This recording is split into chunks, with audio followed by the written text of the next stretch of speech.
혹시 그 TV를 통해서 이런 광고를 본 적이 있는지 모르겠습니다. 피부 탄력 타고났거나 LED 마스크를 쓰거나 이렇게 보신 적 있습니까? 예. 피부 고민은 여러 가지, 방법은 하나. 한마디로 말해서 마스크 뒤집어 쓰라는 얘기죠, 그죠? 예, 언제부턴가 그 TV의 광고에 보면요, 그 LED 광선을 이용한 그 미용 기기가 그 예쁜 모델과 함께 TV 광고에 등장하는 것을 여러분 한번 보고 본 적이 있을 겁니다. 전에는 그 범위가 이렇게 보니까 이 머리만 이렇게 무슨 머리 뒤집어 써가지고 무슨 뭡니까 머리 뒤집어 써가지고 그 두피 이렇게 보호하고 또 그 탈모 이런 거 방지한 듯이 이렇게 머리 뒤집어 쓰는 거 있더니 이제는 보니까 뭐 얼굴도 나왔어요. 얼굴도. 저는 그거 광고 볼 때마다 야 컴컴한 밤에 그거 하나만 탁 쓰고 있으면 얼마나 깜짝 놀라겠어요. 불빛이 탁 들어오잖아요. 빨간 불빛이 탁 들어오더라고요. 그래서 보니까 이제 목도 나왔어요. 보니까요. 목도 차더라고요. 기술이 발전하면요. 제가 보기에는 이제 몸, 다리, 밀폐해서 온 몸을 다 그 영화에 나오는 로보캅처럼 그런 기기가 발명되지 않을까 그런 생각이 듭니다. 이 아름다움을 추구하는 욕망은 시대를 망라하고 아름다움을 추구합니다. 여러분, 이 아름다움은요, 인간이 가지고 있는 욕망 중에 아주 강한 욕망 중에 하나입니다. 특히 남자보다도 여성이 더 그렇죠. 그래서 엄마가 가르쳐 주지 않아도 어린 아이들, 여자아이들은요, 어렸을 때부터 자기만의 화장을 하잖아요. 뭐 화장을 가르쳐 주지 않았는데도 특히 남자들은 별로 관심이 없는데 어린 여자아이들 같은 경우는 엄마가 화장하는 걸 이렇게 보면서 자기 나름대로 막 이렇게 화장을 합니다. 그러니까 이게 뭐냐면 이게 본능인 것 같아요, 본능. 아름다움을 추구하고자 하는 그 욕망이 특별히 남자에게만 아니라 여자에게 더 많은 것이 있지 않나 생각이 듭니다. 그러니까 이런 욕망들이 사실 우리나라의 국내외 그런 미용 시장을 성장시키고 있습니다. 요새 우리 시대를 가리켜서 스마트 헬스케어 시대라고 얘기합니다. 그 중에 바로 미용의 영역 중에 대표적인 것이 바로 이 LED 마스크라고 이야기를 하더라고요. 제가 자료를 찾아보니까. 그러니까 자료를 이렇게 찾아보니까요. 그 LED 마스크는요.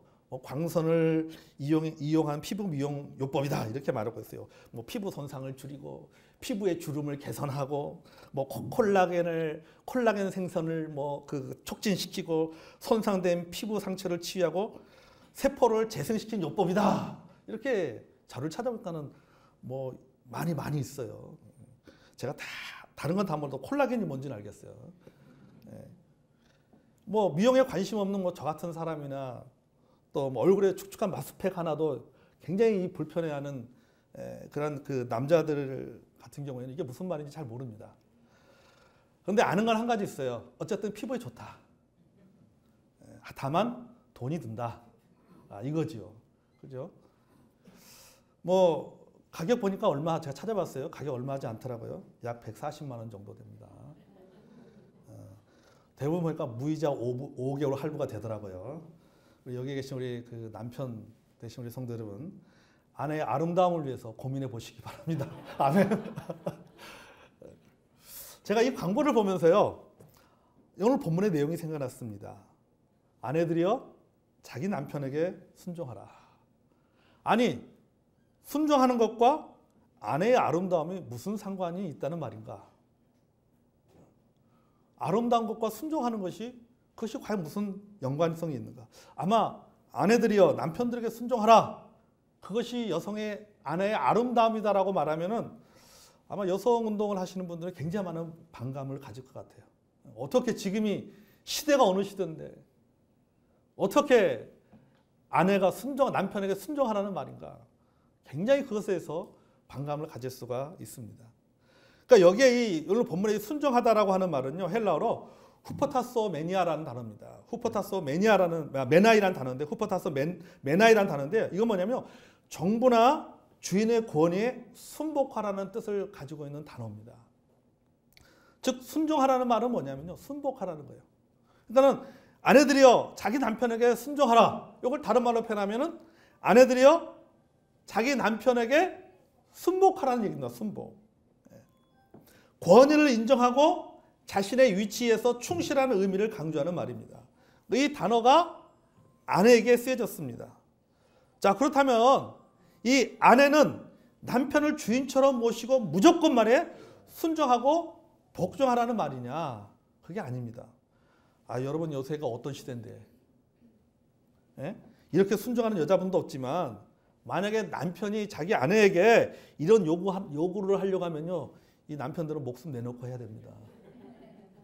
그런 시대예요. 안 그렇습니까? 목숨 내놓고 자기 목숨 내놓고 집에서 쫓겨날 각오를 하고 심지어는 뭐 이혼당할 생각을 하고 아내들이요, 남편에게 순복하라 이렇게 말해야 돼요. 여러분이 그런 얘기들 많이 하더라고요. 남자는 나이가 들어서 아내 말을 잘 들어야 된다라고 얘기하잖아요. 공국 끓여주면 아, 아내가 어딘가 가는 모양이구나. 그렇게 하고 그냥 조용히 먹으면서 주님 바라보면서 올 때까지 잠잠히 참아 기다려야 된다라고 하는 거죠. 이런 시대, 이런 시대. 이런 시대인데 어디 남자들이, 어디 남편들이 아내한테 순종하라, 순복하라고 말할 수 있겠습니까? 오늘 예비군 훈련장에서요, 이 예비군 훈련시키는 중대장이 물었습니다. 여러분, 일을 결정할 때 혼자 결정하지 않고 아내의 말을 잘 듣는 사람은 오른쪽, 왼쪽, 또 본인 스스로 결정하는 사람은 오른쪽. 근데 보니까는 다 350명 중에서 다 이쪽에 왼쪽으로 다 모이는 거예요. 아내의 말을. 근데 딱 한 사람만 오른쪽에 있는 거니까, 야, 이 사람은 대단하다. 지금 어느 시대인데 자기 마음대로 결정하는가. 그래서 대단합니다라고 물었더니 그들 하는 얘기가 뭐라고 하냐면 이랬죠. 남편이 오늘 예비훈련장 가는데 아내가 사람 많이 모이는 곳에 가지 말라고 했다고 말했죠. 그렇다 했잖아요. 그러니까 여러분, 요새는요, 이렇게 아내 말을 잘 들어야 됩니다. 그렇죠? 그래야 살 수 있는 시대예요. 그렇다 할지라도 여러분, 성경은 우리에게 말하고 있는 거예요. 아내는 남편에게 순종해야 된다라고 말하고 있습니다. 아멘. 이 아내의 순종이라고 하는 것은요, 열등감 때문이 아닙니다. 남편보다 약하기 때문에 아내가 순종하는 것이 아니에요. 여자이기 때문에 남편에게 순종하는 것이 아닙니다. 성경은 여자를 돕는 배필이라고 말하고 있습니다. 아멘. 돕는 배필이라고 말하고 있는 거예요. 여러분, 돕는다는 말은요, 누군가를 도울 수 있을 만큼 뛰어나다는 의미예요. 뛰어나다는 의미예요. 그러니까 아무나 도울 수 있는 게 아닙니다. 상대보다도 여러 가지 면에서 뛰어나기 때문에 도울 수가 있는 거예요. 그 상대보다 뛰어나지 못하면은 돕기가 쉽지가 않는 것이죠. 그러니까 실제로 여러분, 오늘날에는요, 이 사회 전반에 여성들이 능력을 발휘하고 있잖아요. 얼마나 많은 그 분야에 여성들이 많은 일들을 하는지를 모릅니다. 뿐만 아니라 하나님께서 남자 여자가 동등하게 미래의 상을 받을 것이라고 말씀하고 있습니다. 이 7절에 보면, 본문 7절에 보면요, 생명의 은혜를 함께 이어받을 자라고 말하고 있는 거예요. 그러니까 남편이나 아내나 모두 미래에 하나님으로부터 생명을 이어받을 자다. 하나님에게 동등한 상을 받을 것이다라고 말씀하고 있다라고 하는 것이죠. 그렇다면 성경은 왜 아내의 순종을 말하고 있을까라고 하는 것이죠. 본문에서 여러 가지 말하고 있지만은 전 여기서 딱 한 가지만 말하고자 합니다. 그것은 바로 남편의 신앙을 위해서입니다. 아내가 남편에게 순종해야 될 가장 큰 이유는 뭐냐? 그것은 바로 남편의 신앙을 위해서 필요하다는 겁니다. 아멘. 여기 본문에서 말하는 남편은요, 믿지 않는 남편을 말하고 있는 겁니다. 아내들이여 남편들에게 순종하라고 했을 때 이 남편은 무슨 남편? 믿지 않는 남편을 말하는 거예요. 믿지 않는 남편. 여러분, 믿지 않는 남편과 산다는 게 여러분 쉬운 일이 아닙니다. 아내들이 남편을 비유하기를, 얼마 전에 제가 밴드에도 그 복화술 인형 올렸지만은 로또라고 말하는 로또. 로또다. 배우자는 로또다 얘기하잖아요. 이 로또의 원을 제가 또 찾아봤어요. 로또의 원을 찾아보니까 이탈리아어입니다. 로또가. 이탈리아 로또는 행운이라는 뜻입니다. 행운. 이 그리스어로는 운명, 숙명이라는 뜻이에요. 그게 로또예요. 그러니까 남편은 내게 어떤 존재냐? 행운 같은 존재, 행운 같은 존재. 아멘? 아멘 없네요. 네. 행운 같은 존재입니다. 나의 운명이에요. 나의 숙명이에요. 남편 나의 운명이고 내 숙명이고 행운 같은 존재예요. 내 존재의 이유입니다. 그런데 문제는 뭡니까? 로또는 안 맞는다는 거죠. 그죠? 로또 여러분 기껏해야 뭐 5천 원 맞을까 말까 하겠죠. 그죠? 로또는 안 맞아요. 그러니까 행운은 행운인데 안 맞는 행운이에요. 그러니까 안 맞는 게 내 운명이야. 안 맞는 게 내 숙명이에요. 안 맞아도 너무 안 맞잖아요. 행운이라고 생각해서 결혼하고 운명이라고 생각해서 결혼했는데 안 맞아도 너무 안 맞는다는 것입니다. 그러니까 안 듣게 돼. 서로 안 맞는 것이 운명이구나. 그게 내게 로또구나. 라고 생각해야 돼요. 그 빌리 그레이엄 목사님의 아내인 룻 그레이엄 사모님이 이렇게 말했습니다. 빌리를 사랑하는 것은 저의 일이고 빌리를 변화시키는 것은 하나님의 일이라고 했어요. 여러분 이 사모님의 이야기를 가만히 곱씹어 봤어요. 빌리를 사랑하는 내 남편 빌리 그레이엄 목사를 사랑하는 것은 나의 일이고 빌리 그레이엄 목사를 변화시키는 것은 하나님의 일이다. 왜 사모님이 이런 얘기 했을까? 이걸 가만히 삐딱하게 한번 생각해 봤어요. 전 세계 모든 기독교인들로부터 존경받는 목사님이라 할지라도 아내의 눈에 보았을 때는 사모인 아내의 눈에 보았을 때는 안 맞는 부분이 있다는 말이죠. 그러니까 사모님이 봤을 때는 마음에 안 드는 구석이 있는 거예요. 전 세계 모든 목사님들이나 전 세계 모든 그리스도인들에게 참 존경받는 그런 아주 훌륭한 목사님이지만은 실제로 그 아내와 그 남편과 사는 사모님의 입장에서 봤을 때는 집에서 봤을 때는 그 목사님의 그런 어떤 부분에 있어서는 참 마음에 들지 않은. 그래서 내가 도저히 변화시키려고 했지만은 변화시키지 못해서 이거는 하나님이 변화시켜줘야 되는구나 라고 받아들일 수밖에 없는 부분이 있다라고 하는 거죠. 여러분 이렇게요. 믿는 부부끼리도 서로 안 맞습니다. 제가 그 말을 하는 겁니다.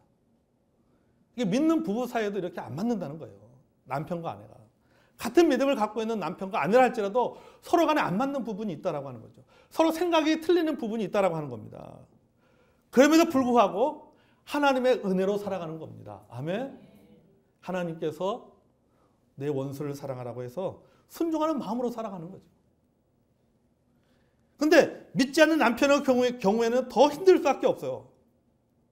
믿는 남편과 사는 것도 힘든데 믿지 않는 남편과 산다라고 하는 것은 더 힘들다라고 하는 거죠. 그런데 주님은 말씀하고 있어요. 자기 남편에게 순종하라. 이렇게 말씀하고 있어요. 여기서 자기 남편에게 순종할 때 자기 남편은 누구라고 했습니까? 믿는 남편이라 믿지 않는 남편이라고 얘기했습니다. 믿는 남편과 함께 사는 것도 굉장히 어떤 서로 맞춰가며 사는 것도 어떤 분에 굉장히 힘든 부분들이 있지만은 믿지 않는 남편과 산다는 것은 더 힘든 부분이 신앙도 더 힘든 부분이 있지만은 그럼에도 불구하고 성경은 우리에게 뭐라고 말씀하고 있느냐? 믿지 않는 남편에게 순종하라고 말씀하고 있습니다. 여기 본문 1절에 이렇게 표현하고 있죠. 아내들아 이와 같이 라는 말로 시작을 합니다. 아내들아 이와 같이. 자 여기 이와 같이를 이해하기 위해서는요. 앞의 내용이 무엇인지를 알아야 됩니다. 여기서 이와 같이라고 했는데 이 이와 같이는 무엇을 말하는가라고 하는 것이죠. 여러분 베드로전서는요. 고난의 시대를 살아가는 그리스도인에 대해서 말하고 있는 겁니다. 자 너희들에게 이런 고난이 올 것이다. 이런 어려움이 올 것이다. 고난받는 사회 속에서 고난받는 정부 아래서 그리스도인이 어떻게 고난을 극복해 나가야 되는지에 대해서 말하고 있는 것이 베드로전서입니다. 특히 2장 18절 이하의 말씀을 보면 종들이 부당하게 고난을 당하는 이야기를 하면서 누구의 이야기로 그것을 이야기하면 예수님의 고난에 대해서 이야기하고 있는 거예요. 그러니까 종들이 다시 말해 성경은 사환들이라고 말씀하고 있잖아요. 지금은 하는 종이죠. 그러니까 종들이 부당하게 고난을 당하는 거예요. 그런데 너희들이 그 부당한 고난을 당하고 있지만은 그래도 불구하고 그것을 참아라. 이는 하나님 앞에서 아름다운 것이다. 누가 본을 보여주셨냐? 예수님께서 본을 보여주셨다. 예수님께서도 죄가 없지만은 그분은 고난을 당하셨다라고 하는 것이죠. 그러니까 예수님도 어떤 고난을 당했다는 거예요. 부당하게 고난을 당했다는 겁니다. 애매하게 고난을 당했다는 것입니다. 2장 19절 이렇게 말하고 있죠. 부당하게 고난을 받아도 하나님을 생각함으로 슬픔을 참으면 이는 아름다우나 죄가 있어 매를 맞고 참으면 무슨 칭찬이 있으리요. 그러나 선을 행함으로 고난을 받고 참으면 이는 하나님 앞에서 아름다우니라. 아멘. 부당하게 고난을 받아도 자, 여러분 부당하게 고난 받을 수 있어요. 그럴 때마다 예수님의 고난을 생각하라는 겁니다. 내가 억울하게 고난당할 수 있어요. 그럴 때마다 누구를 생각하라는 거예요? 예수님의 고난을 생각하라는 거예요. 예수님의 고난을. 예수님의 고난이 구원을 가져왔듯이 부당하게 고난을 당하지만 그 고난을 견뎌내면 좋은 결과를 가져올 수 있다는 말입니다.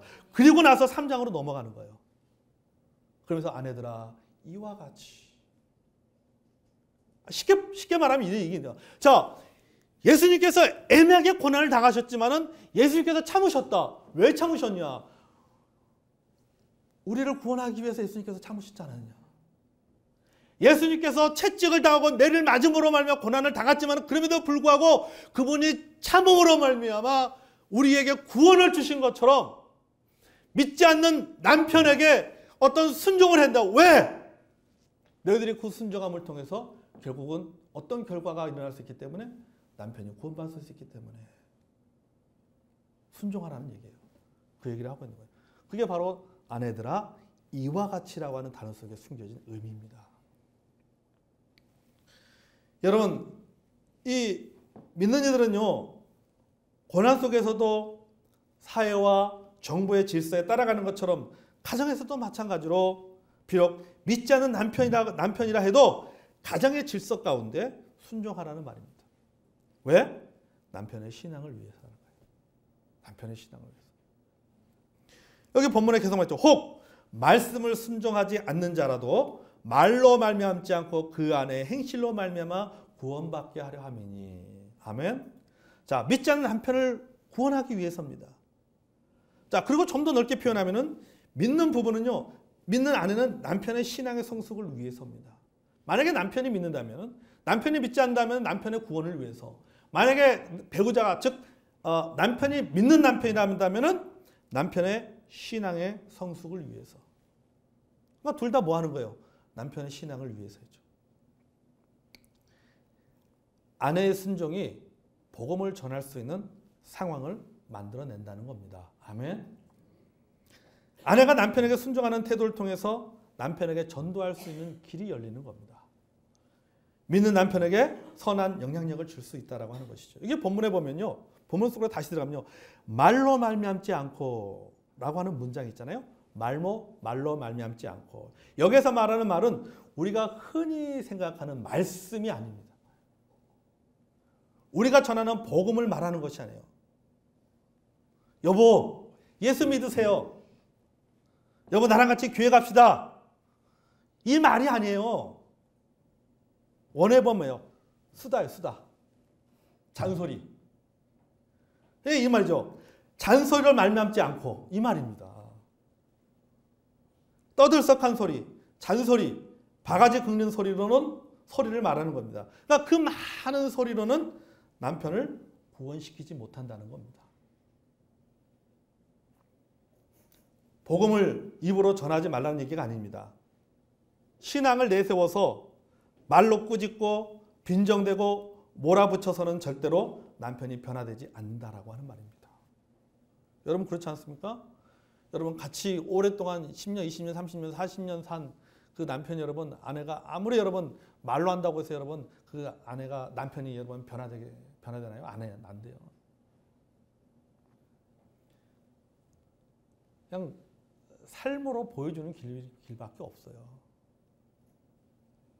계속 아유 교회 좀 가자니까 바가지를 긁어보세요. 그런다고 교회 가나? 안 가요.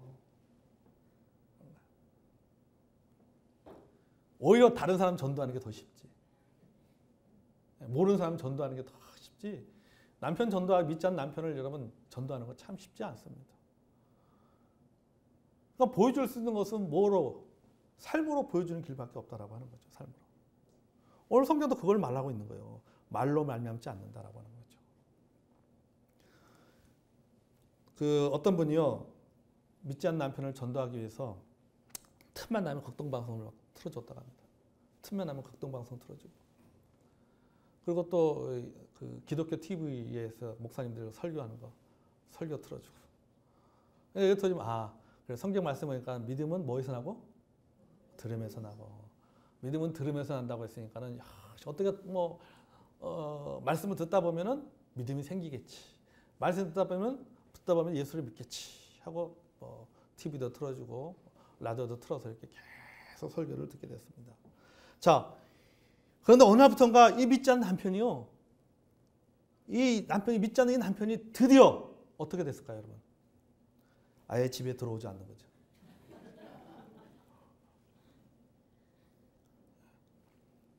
여러분, 가까울수록요 말이 통하지 않습니다. 실제 여러분 그렇지 않으세요? 여러분 가까울수록 말이 통하지 않아요. 행위가 중요합니다. 보여주는 것이 중요하다는 거죠. 여러분 세계 역사를 보면요, 로마가 그 기독교를 국교로 받아들이고 난 후에 로마는 기독교화가 되었습니다. 기독교의 나라가 되었잖아요. 그런데 이 서유럽 쪽의 야만족들이 이 로마를 쳐들어 내려옵니다.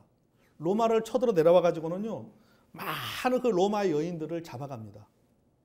잡아가서 자기들의 그 아내로 삼습니다. 그런데 그 여인 중엔요, 그리스인들이 많았어요. 그 서유럽의 야만족들에게 잡혀간 그 여자들 가운데 그리스인들이 참 많았습니다. 이들은요, 그 짐승 같은 그런 포악한 남편들을 같이 함께 살면서 겸손과 사랑으로 품고 섬겼습니다. 그리고 후에는요, 야만족의 남편들을요, 그리스인으로 만들었습니다. 그게 여러분 역사에 기록되어 있어요. 힘들고 어려웠지만, 그 과정이 힘들고 어려웠지만은 결국은 그들의 믿음의 삶을 통해서 그 야만족 같은 그 남편들을 그리스도로 바꿔놓았다라고 하는 것이죠. 말로 바꿔놨겠습니까? 행위로 바꿔놨다라고 하는 거죠. 여기 2절에 본문 2절에 보겠습니다. 너희의 두려워하며 정결한 행실을 봄이라. 자, 여기서 본다는 것은 건성으로 보는 것이 아닙니다. 자세하게 관찰하여 본다는 의미를 담고 있습니다. 그러니까 남편은 아내의 행동을 보는 겁니다. 여러분 요새요, 예수 믿는다고 뭐라고 하는 남편들 별로 없잖아요. 안 믿는 남편들이요, 그 믿는 아내에서 왜 당신은 뭐 교회를 다니냐, 왜 예수를 믿느냐 말이지. 그거 옛날처럼 그 50년대, 60년대 또는 70년대처럼 그렇게 막 어려움을 주고 핍박하는 남편들 없습니다. 믿는 문제 때문에 갈등 생기는 것이 아니에요. 가만히 보세요. 여러분, 부부간의 문제가요, 믿는 문제 때문에, 신앙의 문제 때문에 갈등이 생기지 않아요. 그거는 사실 극소수인 것 같아요. 뭐 때문에 갈등이 생기냐? 태도예요, 태도. 태도 때문에 갈등이 생기는 거예요. 그 중에서 바로 뭐예요? 요 입이야. 요 입. 말 때문에 싸우는 거예요. 말 때문에 갈등이 생기는 것이지 신앙 때문에 갈등이 생기는 게 아닙니다. 사실은요. 부부의 관계의 갈등은요, 대부분 뭐냐, 말싸움이에요, 말싸움. 공격적인 언어, 비교하는 언어, 무시하는 언어 때문에 결국은 갈등하고 말싸움하고 나중에는 이게 발단이 돼가지고 뭐까지 연결되는 거예요. 신앙의 문제까지 신앙 문제까지 들먹이는 거예요. 예. 교회 다닌다면서, 아이고, 교회 다닌다는 여자가 저래. 이렇게 되는 거예요. 시작은 이게 아니었잖아요. 시작은 말싸움이었는데, 말 때문에 시작되는데, 이게 결국은 어디로 결론을 맺냐면은, 기승전, 교회로 결론이 맺어지는 거예요. 교회로. 매주일마다 교회 가면 뭐해? 목사님 말씀 들으면 뭐해? 변하는 건 하나도 없는데. 이렇게 되는 거예요. 아내의 삶은요, 침묵의 설교입니다. 행위로 보여줘야 된다는 거죠. 삶으로 보여줘야 된다고 하는 겁니다. 아멘. 여기 3절에서 5절을 보겠습니다. 너희의 단장은 머리를 꾸미고 금을 차고 아름다운 옷을 입은 외모로 하지 말고 오직 마음에 숨은 사람을 온유하고 안정한 심령에 썩지 아니할 것으로 하라. 이는 하나님 앞에 값진 것이니라. 전에 하나님께 소망을 두었던 거룩한 부녀들도 이와 같이 자기 남편에게 순종함으로 자기를 단장하였나니. 자, 여러분 오늘의 설교의 제목이 무엇입니까? 아내의 아름다움입니다. 아내의 아름다움. 이 아름다움을 본문에서는 단장하다라고 표현하고 있습니다. 단정하다라고 표현하고 있죠. 이 본문에 단정하다는 헬라의 원어는 오늘 찾아보면요, 이 코스모스예요. 코스모스. 헬라의 원어가 코스모스입니다. 이 코스모스라고 하는 헬라 원어에서 두 개의 영어 단어가 나옵니다. 하나는 코스모스라고 하는 영어 단어가 나옵니다. 우주의 질서라는 뜻을 갖고 있죠. 코스모스. 또 한 개의 영어 단어가 나오는데, 파생돼서 나오는데, 그 또 하나의 영어 단어가 뭐냐면 코스메틱이라고 한다. 코스메틱스. 뭐예요? 화장이에요, 화장. 화장이라는. 그러니까 코스모스라고 하는 헬라어 단어에서 질서를 뜻하는 코스모스라는 영어 단어가 나오고, 또 하나의 영어 단어가 파생이 되는데 그게 바로 뭐 코스메틱. 화장이라는 뜻을 갖고 있는 단어가, 영어 단어가 나오게 됩니다. 여러분, 코스모스에 반대되는 단어가 헬라어로 무슨 단어냐면 카오스입니다. 카오스의 뜻이 뭐냐면 혼돈이라는 뜻이죠. 혼돈 또는 혼란, 이런 뜻입니다. 여러분, 화장은요, 혼돈을 정리하여서 질서 있게 만드는 거잖아요. 그렇지 않습니까? 화장이. 그러니까 저는 이 헬라어 단어 보면서 이야, 기가 막히다. 어떻게 코스모스라는 헬라어 단어에서 코스메틱스라고 하는 이 단어가 나왔을까? 코스모스는 단어가 뭐라고요? 질서라는 뜻이에요. 질서. 그러니까 여러분, 이 질서에 반대되는 단어가 혼돈인데 이게 헬라어로 카오스라고 했잖아요. 여러분 그렇잖아요. 여러분 보세요. 아침에 막 일어나서 거울에 여러분의 얼굴을 한번 살펴보십시오. 머리가 카오스예요. 안 그래? 머리가 카오스. 얼굴도 카오스입니다. 그 다음에 옷차림도 카오스예요. 카오스예요. 그걸 뭐 하는 겁니까? 거울을 보면서 코스모스를 하는 거예요. 머리도 코스모스, 질서를 잡고, 얼굴도 코스모스, 화장해서 딱 질서를 잡고, 옷도 코스모스 딱 해가지고 질서를 딱 잡는 거죠. 혼돈에서 질서로 나아갑니다. 그래서 자신의 아름다움을 사람들에게 드러내는 거잖아요.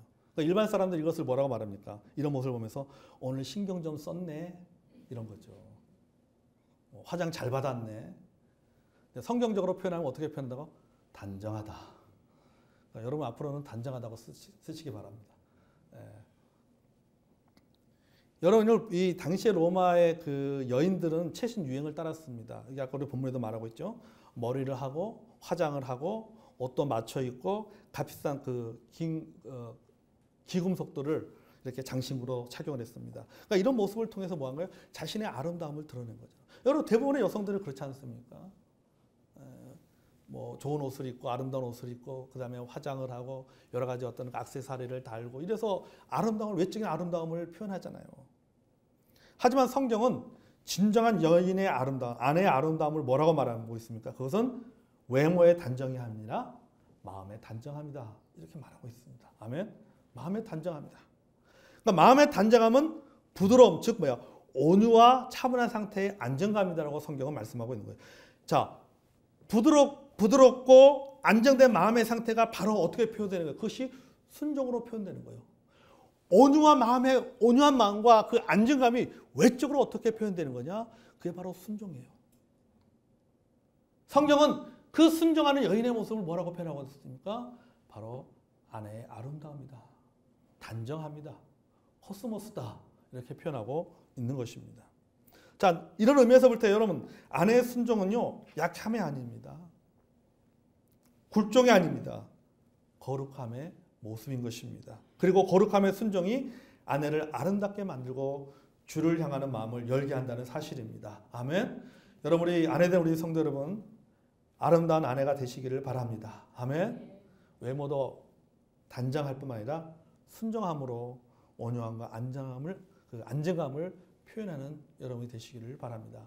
여러분 오래전에 아주 오래전에 몇 년 전인지 잘 모르겠어요. 너무 오래된 얘기가지고 여러분 영국의 황태자비 그 다이나 그 황태자비가 교통사고로 죽었잖아요. 그 비슷할 때 또 누가 죽었습니까? 마대 테레사 수녀가 죽었습니다. 늘 저는 이 두 사람의 얼굴을 비교해 봐요. 그 다이나비 그 황태자비와 그다음에 그 마대 테레사 수녀의 얼굴을 보십시오. 한쪽 얼굴은 축축축축축 하잖아요. 한쪽은 얼마나 젊고 얼마나 아름답습니까? 한쪽은 막 얼굴에 주름살이 쭉쭉쭉 합니다. 근데 여러분 그 마대 테레사 수녀의 모습을 보면서 아 추하다, 못생겼다 이렇게 말하는 사람 아무도 없습니다. 뭐라고 표현합니까? 참 아름답다라고 표현합니다. 아름답다고 표현합니다. 그러면 그분의 얼굴, 외적인 얼굴이 아름다워서 아름답다라고 표현하는 게 아니잖아요. 뭘 보는 겁니까? 그분의 마음을 보고 표현하는 거죠. 그분의 삶을 보고 그분의 마음과 그분이 했던 이야기와 그분의 삶을 보면서 사람들은 말하는 겁니다. 참 아름다운 여자였다라고 이야기를 하고 있는 것이죠. 여러분 진정한 아름다움은요. 타고난 피부가 아닙니다. LED 마스크나 화장품으로 만들어지는 것이 아닙니다. 내면이 아름다운 여자가 진정으로 아름다운 여자이고 아내란 사실입니다. 아멘. 여러분 남편들에게 주 안에서 아름다운 아내가 되기를 바랍니다. 그래서 여러분 믿지 않는 남편들을 구원하고 믿는 남편들은 그 신앙을 아름답게 세워주는 아내가 되시기를 주의 이름으로 축복합니다. 자, 우리 기도하겠습니다.